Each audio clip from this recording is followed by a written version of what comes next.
we're going to talk about 11 bad habits that can severely affect your brain. And most of these are going to be quite surprising. In fact, the last one I'm going to talk about is extremely interesting. Bad habit number 1, chronic exposure to bad news.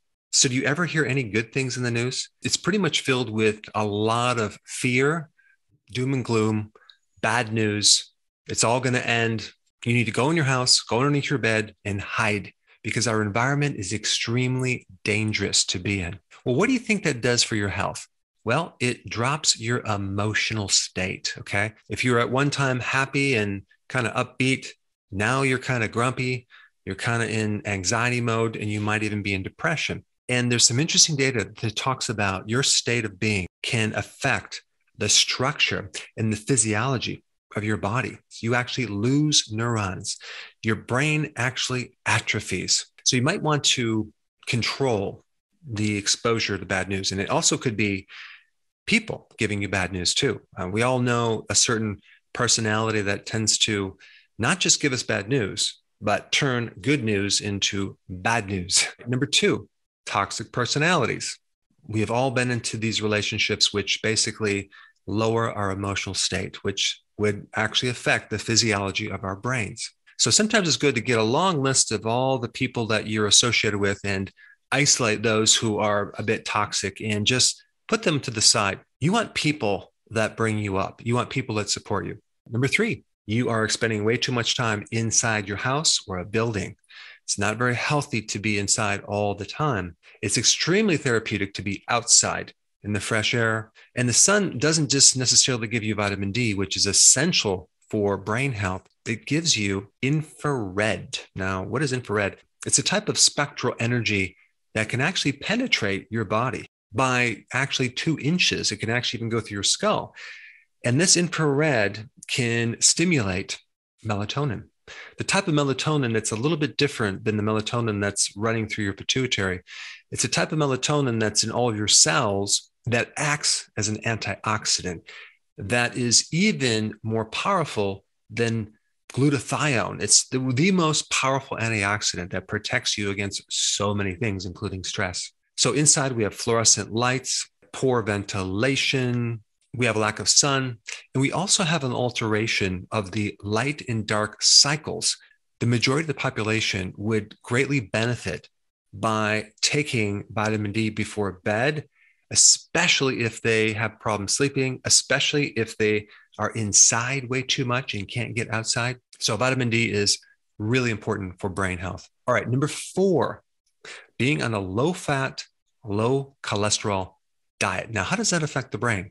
Well, did you realize that 60% of your brain is fat?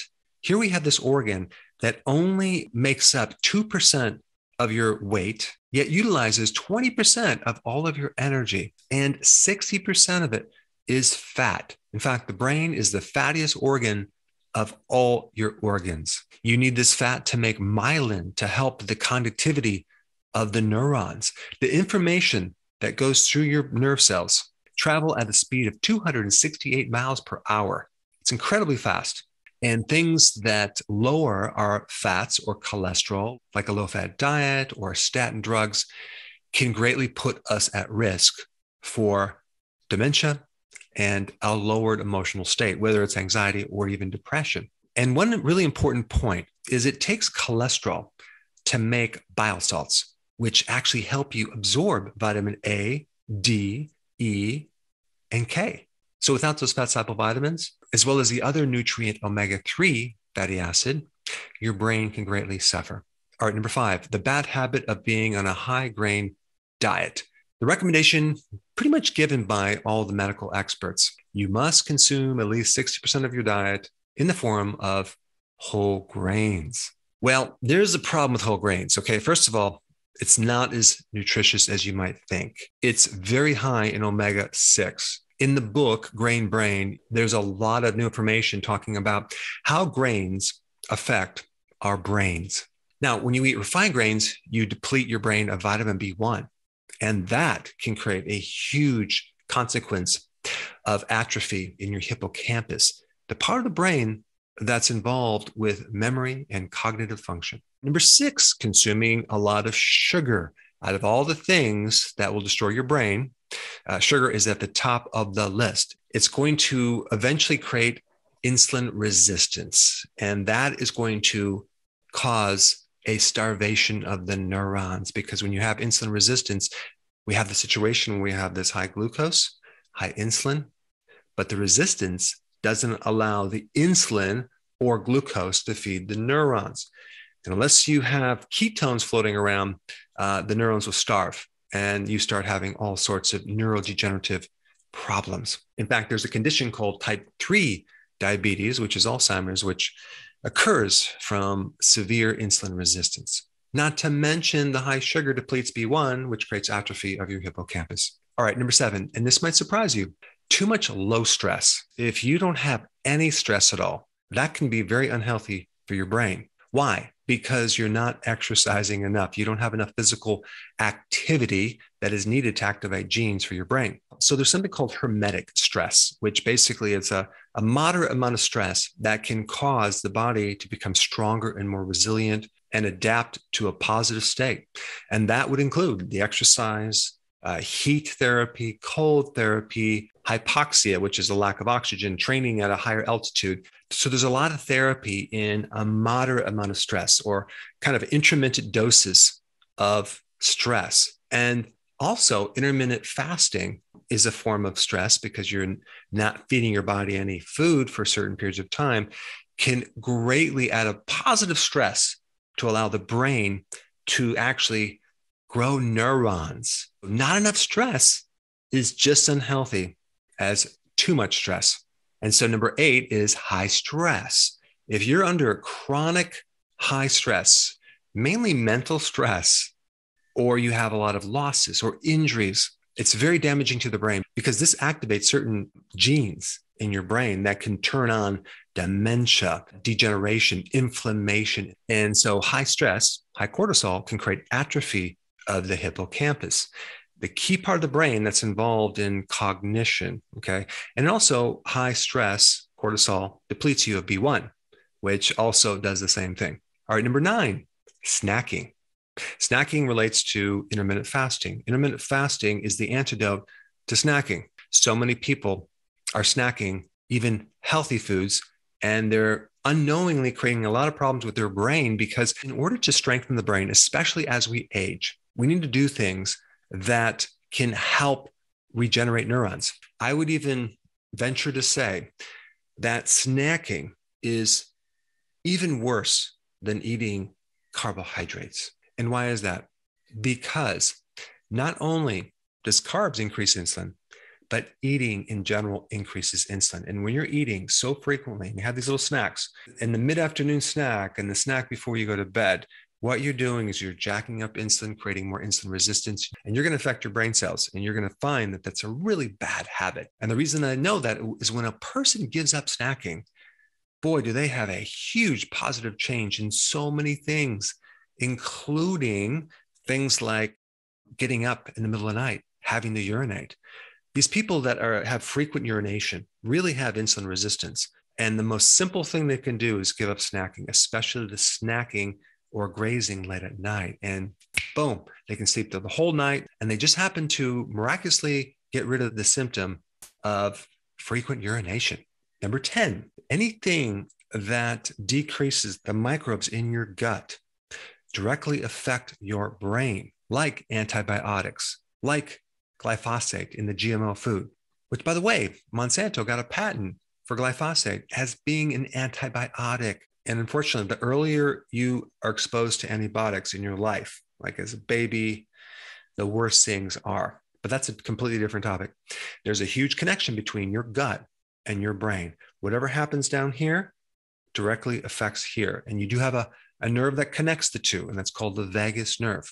One of the side effects from antibiotics is dementia, not to mention the great majority of your neurotransmitters. Okay, many of the B vitamins that are necessary for brain health are made by these microbes.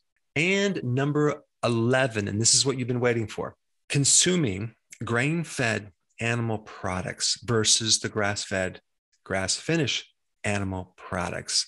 Now you're saying, wait a second, where did you get that, Dr. Berg? Well, there's some very interesting data that I want to share with you. I just participated in a very interesting beef nutrient density study where we send off our beef from my farm and they analyzed the beef and they compared it to many farms across the country. And what this was a study comparing the grass-fed beef to the grain-fed beef as far as factors that can contribute to your health and factors that can contribute to disease. Okay. So I want to show you this. Check this out. In this first slide, you'll see total phytochemicals. These are phytonutrients. These are plant-based chemicals, okay, that are in beef. And it just so happens that the beef that I sent in just dominated most other, even grass-fed samples, which is quite remarkable. And I'm going to share why I think that is in a minute. So stay tuned. This is going to be interesting. You can see the grain-fed is very low on the phytonutrients, okay? So in general, phytonutrients are antioxidants. They have all sorts of amazing properties. They're anti-inflammatory, anti-cancer, et cetera, et cetera. Here's another slide that shows the fatty acid ratio, the omega-6 to omega-3 ratios, okay? And on average, grass-fed beef would produce a 3-to-1. That means there's 3 times as much omega-6 to omega-3. And the grain-fed beef on average is an 8-to-1. That's 8 times the omega-6 fatty acid to omega-3 fatty acid. Well, it just so happens that the beef that I sent in there had a 1.5 omega-6 to 1 omega-3. And it just so happens that grain-fed meats are high in omega-6. And so that would increase the risk of inflammation. And by the way, salmon, which is high in omega-3, has a 1-to-1 ratio of omega-6 to omega-3. And I want to show you a couple other slides that are very interesting in relationship to what they found in the study with our cattle. Look at vitamin B3, just incredible amounts compared to the grass-fed as well as the grain-fed. Wow, interesting. Now I want to show you 2 other graphs, which are very, very interesting. In this next graph, you'll see that this value with Dr. Berg's beef is very low, okay? And that is because this identifies advanced glycation end products. This is something that's very, very negative. This is something that contributes to chronic disease of your brain, of the heart. This is what you see in diabetes. So what does this mean? It means that if you are consuming animal products that are higher in advanced glycation end products, this can contribute to a worsening of your health. And the last slide is homocysteine. Now, homocysteine is another biomarker for heart disease risk. Check out how low homocysteine is in the sample that I provided, as well as grass-fed, then compare that to grain-fed. Interesting. So this is just another reason why you should consume grass-fed, grass-finished. Another name for that would be 100% grass-fed. This is all about the ratios. You see, we're trying to get more omega-3 fatty acids into our brain, especially because out of all the fats, 20% is in the form of omega-3, DHA, and especially the gray matter. And so when you have a high ratio of omega-6, it's competing for the omega-3. So even though you might be consuming like cod liver oil or omega-3 fatty acids in your diet, if your omega-6 is too high, it's not going to go in well. And so this is why it's so important to really beef up, no pun intended, the omega-3 fatty acids. And this could potentially lower inflammation in your brain and greatly support your brain health. Now, here's the question that you might be wondering right now. Why are there so many phytonutrients in the beef that we have compared to the typical grass-fed? And that is this. The pastures that I raise my cows on have a much lower ratio of grass. They have a much higher ratio of weeds. That's right. And diversity of weeds. I have many different types of weeds, and I have a smaller amount of grass as compared to a typical pasture with cattle. You're going to have more grasses. And so if you think about it, the more biodiversity that these cows get to feed on, the more different types of weeds and plants that have their own microbiome, the more diversified microbiome they're going to have in their guts. And a lot of these phytochemicals and vitamins are made by the microbiome. And so my theory, and I'm going to do some studies on this to find out for sure, it's the diversity of different plants that really created this profile right here, which could relate to humans. If you were to have a salad and you had the same iceberg lettuce every single day, that probably wouldn't be good. You might want to try to increase the range of types of plants in your diet, whether in your salad or on your plate. And there is some great research on the relationship between the diversity of plants and the diversity of your own microbiome that can greatly help your health. Now, that being said, since we're on the topic of brain health, if you haven't seen my other video on the brain, you should check it out. It's really cool. I put it up right here.